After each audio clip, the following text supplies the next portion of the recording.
I'm just here to help you guys learn what I learned, get through everything I got through, and help you become better in your careers. Today's presentation is how to become a better project manager or program manager. During my time at Google, I was in L4 and just learned a lot and wanted to kind of give you guys some information on how to be better. And everything I've learned here is what I've learned at Google as well as what I'm learning at UCLA as an MBA. All right, so let's jump in. How to be a better program manager. And this would just take 10 minutes of your time. So let's get to it. So, inspirational quote right now: success is not final, failure is not fatal. It is the courage to continue that counts. Winston Churchill. The reason I picked this is because I have failed so many times at UCLA, at Google, at Meta, you name it. I've done so bad. And the fact that I just kept getting up and going is what kind of kept me going through, and it's how I continue to learn. I've learned that working with the smartest people in the world who work at these companies, they are made of the same thing as you. They failed thousands of times, and they just kept getting up, and they just kept learning. So that's my advice for y'all. Just keep going. Failure is not final. You just gotta keep going. All right. So this is kind of focused on you just started your career out in corporate America. You want to do well. You're working at this big company. You're working at a small company. Whatever it may be. This presentation is tailored to that, right? And if you are experienced, then feel free to just kind of watch and enjoy. So number one is I want you to set reoccurring meetings with your manager. So you need to go over current projects, talk about accomplishments, and ask about prioritization. So whenever I had a recurring manager meeting, I always met with my manager on a weekly basis. That was the first thing I did was I set up a one-on-one meeting with my manager. Okay, what does that mean? So when you get hired, first thing I want you to do is go into your calendar, whether it be Outlook, Google Calendars, whatever it may be, set up a one-on-one meeting with your manager and do that 30 minutes every week. This is essential because your most important relationship right now is with your manager. Your managers determine your success in a sense that they do your performance review. They're the ones who introduce you to all the key stakeholders. They're the ones who basically vouch for you when the leadership wants to promote you, when they want to ask you for a certain project. So really, really important to set up reoccurring meetings with your manager. That's the first thing you need to do.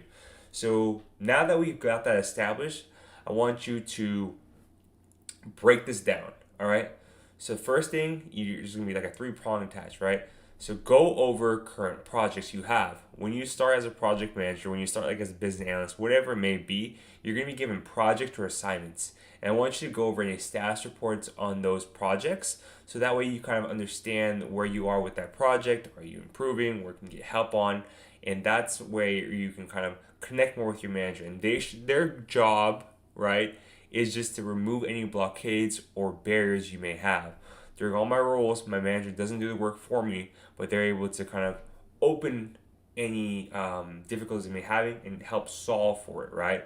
So at Google, when I was struggling on a certain project, I needed to meet with another stakeholder. My manager would be like, okay, you have this problem, I want you to meet with XYZ. And they would be the ones to kind of help me with that project, right? So that's kind of what you want to go over. Go over any of your current projects. Number two is I want you to talk over your accomplishments, right? Because if you don't talk about your accomplishments, if you don't hype yourself up, no one's going to know what you did, right? I know we have like, sometimes you just want to be humble, you don't want to talk about yourself, you don't want to brag.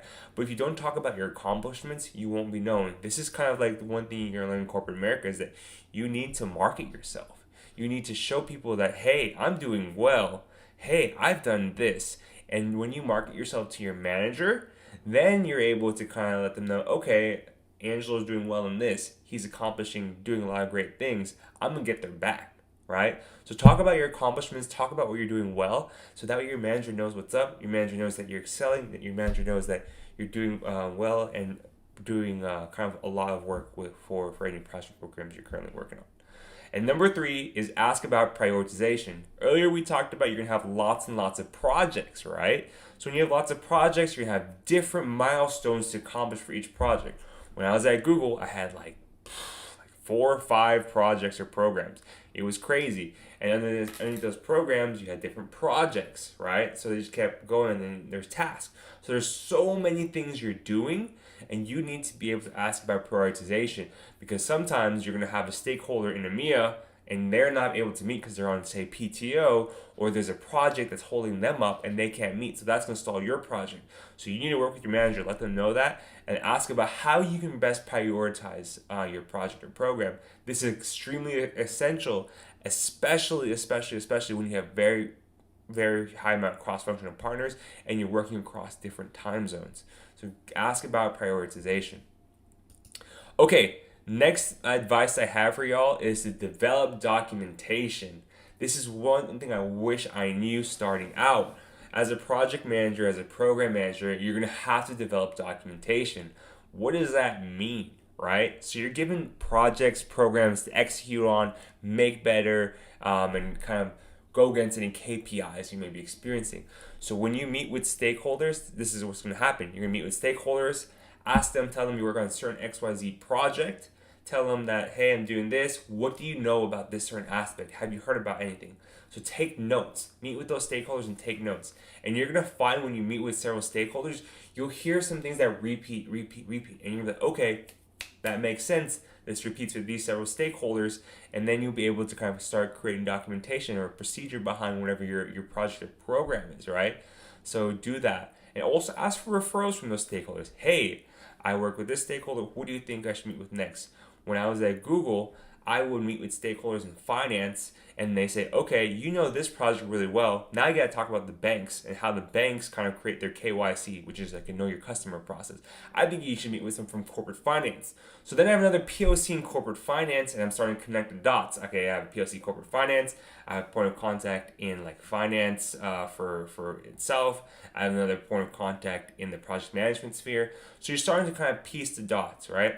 Next, you have what you want you to do is when you hear all this information on these notes from people, I want you to create documentation, right? And this documentation outlines any projects or programs you may have, okay?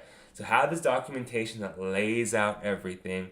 And after you lay that out, I want you to have final reviews, right? So you're going to create a Google Doc presentation, whatever it may be, with everything you learned. And then what you're going to do is you're going to tag the stakeholders who gave you that information and have them look it over. I learned that it's much easier to create something and have someone review it rather than having someone create something for you, right? So just create something on your own, have them review it, and then they'll give you the okay, and if you need to make any edits, right? Because it's much better to have something on a piece of paper that gets to be edited and reviewed before, rather than having someone create it for you, because they're so busy, right? And last but not least, when you create this documentation, I want you to post your work via newsletters or town halls. So at Google, I managed change management process. In this change management process, I had my documentation with any kind of procedures or documents that I created, and that got sent out to all my line of business. Also, we had town halls or change management forums where we talked about all the great work we did. So people were aware of this. And then I sent out a recording of what I did to all my stakeholders. So, okay, that means Angelo's doing all this great work. We're starting to see his name come up on emails. So that's how you know people are like will start recognizing you for all the good work you're doing, because like you're going back to marketing yourself, creating documentation that makes the business better, and it allows you to really progress all the work and show off what you're doing. And you're creating great documentation that people will start reading and be able to kind of improve upon and iterate on. And that's how you kind of build great documentation, and you build and create a great project or program. All right, so that's the next step. Okay, last and final step is an end of day review. This is what my mentors at Google taught me, that you need to have an end of day review.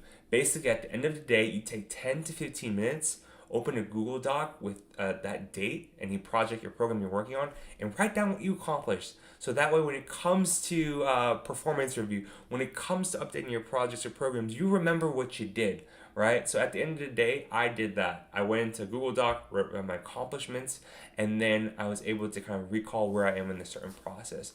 Another thing I did too was, if you're a project manager, most companies will have a project manager, a program manager software. And in this software, you're going to write down, you're going to be able to track all of your programs, projects, all of your tasks behind it, and you're being able to update that. So for us, We use Workfront, which is an Adobe software. Some companies use Asana, companies use the Microsoft software, whatever it may be. But you're going to want to update that software and each project you're working on, or program you're working on, with the daily accomplishments, where you are with that, who you need to reach out to next, what the end date for that project or program is, and any key milestones that you need to hit or that were hit that day. And this is very, very important because you'll be able to really kind of show what you're doing every day. You'll be able to look at that in the morning. Okay, I need to accomplish X, Y, Z today. Let's execute. All right? So those are the 3 things I want you guys to do in order to become a better project manager, especially if you're just starting out, right? Thank you so much for watching. Those 3 things are recurring meetings with your manager, develop documentation, and end of day review. So I appreciate you guys watching this. Once again, my name is Angelo Carlos. I want you to like, comment, subscribe. I'm going to be posting a ton of business content on how to do well in corporate America as a project manager, any finance things I learned, everything I learned from my MBA program. So my name is Angelo Carlos. I've worked at Google. I've worked at Meta. I'm a UCLA MBA, and I appreciate you guys watching. Thank you guys so much. Jello family, like, comment, subscribe. This was so fun to make, and have an amazing day, everyone.